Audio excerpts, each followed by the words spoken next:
Before facing Bill Laimbeer in a game, Charles Barkley sent him a handwritten note that read, "Dear Bill, thank you sincerely, Charles Barkley." As you might guess, things didn't stay polite for long. The two ended up throwing punches later that night.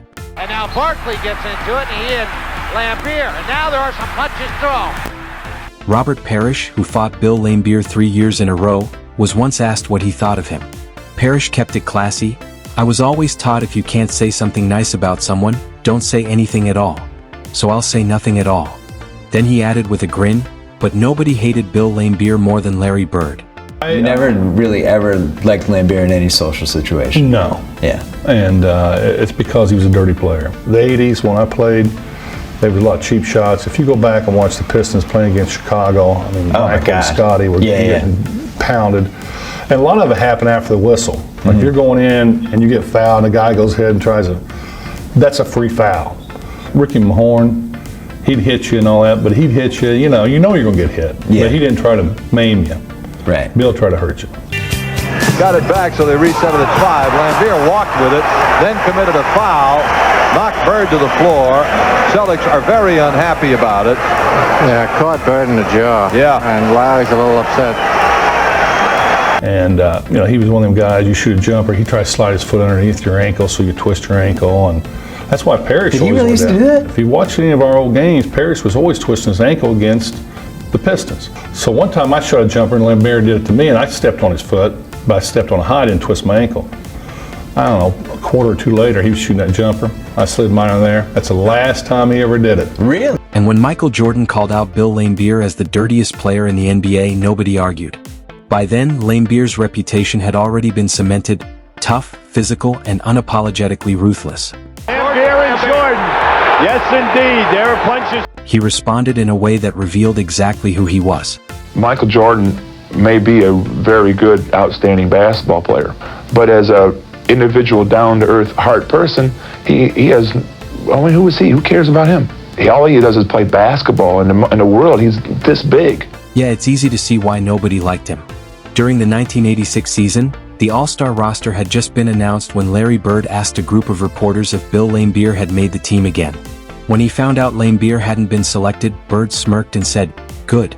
Now I won't have to worry about him getting on the bus and saying, 'Hi, Larry,' and me having to say, F*** you, Bill."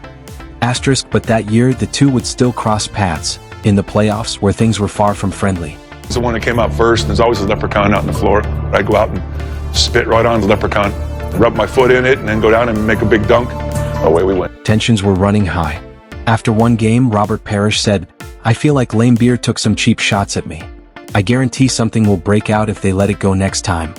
Nothing happened for the rest of that series, but the following year, when they met again in the Eastern Conference Finals, Game 4 turned into pure chaos. People see Sting, and 24-second clock goes down, and Bird and Laimbeer go at it. Larry Bird and Bill Laimbeer have both been ejected from the game. Now there's Bird throwing the ball at Laimbeer and Larry Bird later said, "Laimbeer was backing away from me. He didn't want any part of me. I wish they'd just cleared the court for 15 minutes and let us go at it." Classic Bird and Laimbeer style. Laimbeer, of course, saw it differently. "I didn't do a thing," he claimed. "I tried to grab him to keep him from falling and Larry came up swinging. I was the victim." Bird's response was pure sarcasm. "Right, he wasn't trying to hurt me, and I was just trying to throw the ball to the referee." Bill's face just got in the way. Play the same team 4, 5, 6, 7 times right in a row within the space of about 2 weeks. It's got to be bad temper.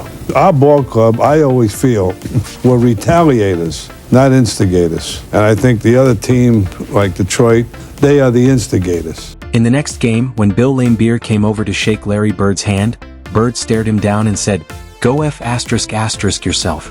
I always have respect for my opponents."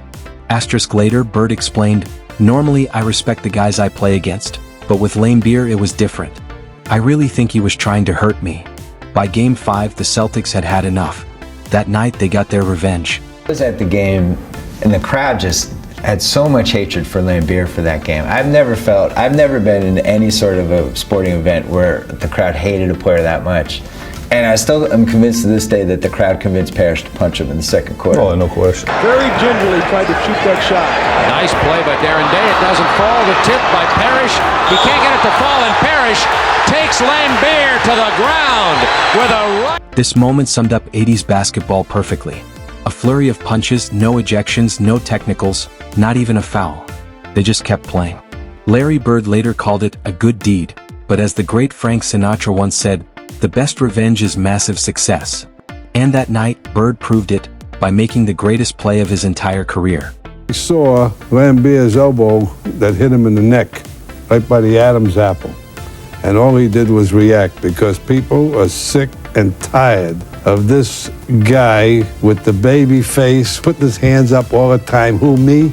Meanwhile, he'll sucker punch you, he'll do everything in the game.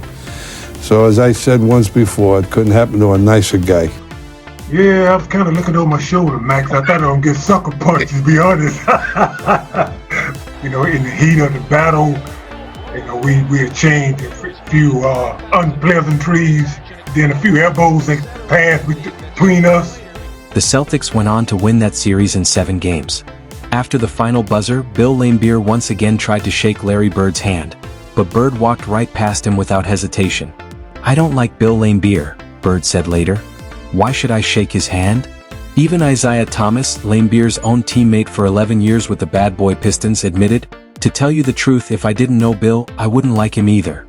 And when the Celtics retired Larry Bird's jersey in 1993, that tension, that pure old-school hatred, still hadn't faded. Both teams knew that whoever won Game 5 was probably going to win the series. Casey had to play the starters almost the whole game, and so our guys were just completely worn out. There's Bird off the screen from the corner. Big basket by Larry Bird. That's a two-pointer.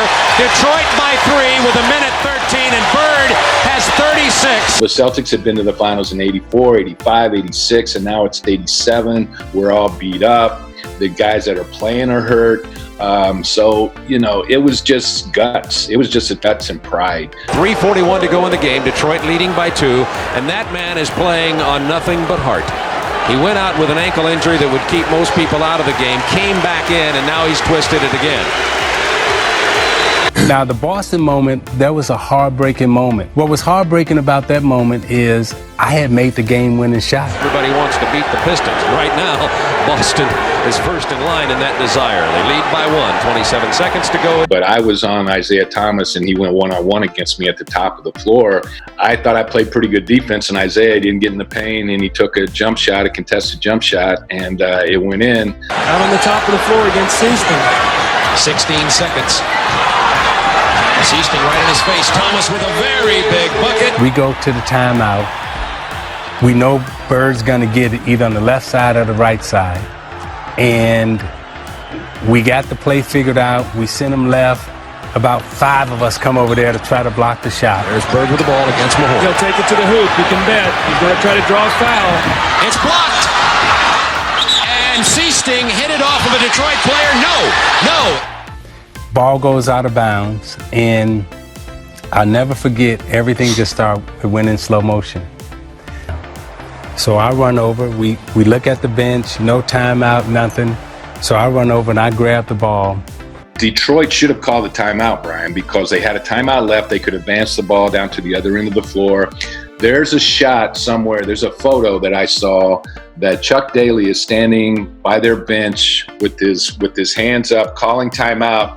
Isaiah, I remember to this day, he's standing there like this to the referee, give me the ball, give me the ball, give me the ball.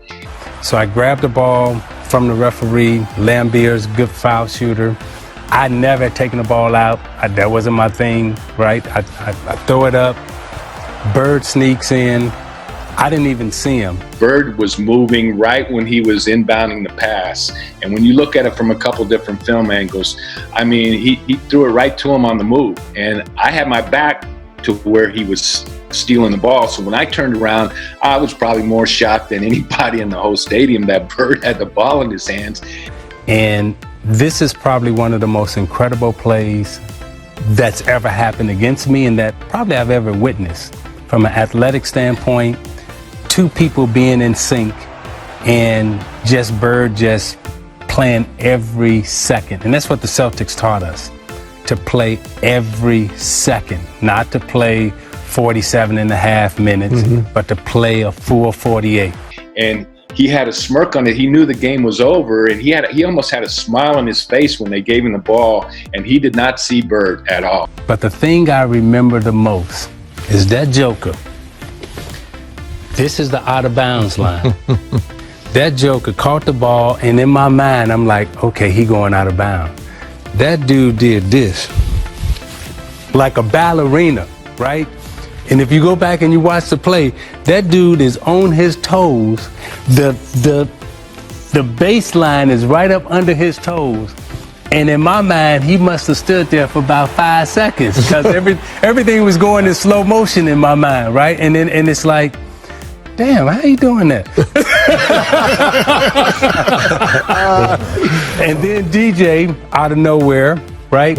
They are so in tune, they are so in sync. He catches Bird hits him, he catches the basketball, lay it up. Now there's a steal by Bird. Underneath the DJ, lays it in.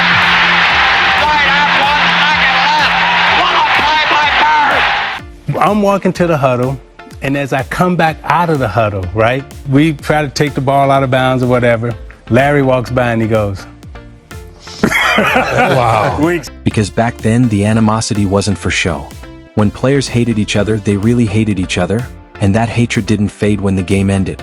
It lasted long after the final buzzer. They were enemies for life. Night. I mean, except for the fact that Bill Laimbeer couldn't be here.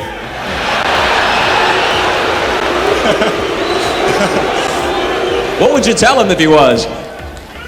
We would probably hang him up with my number.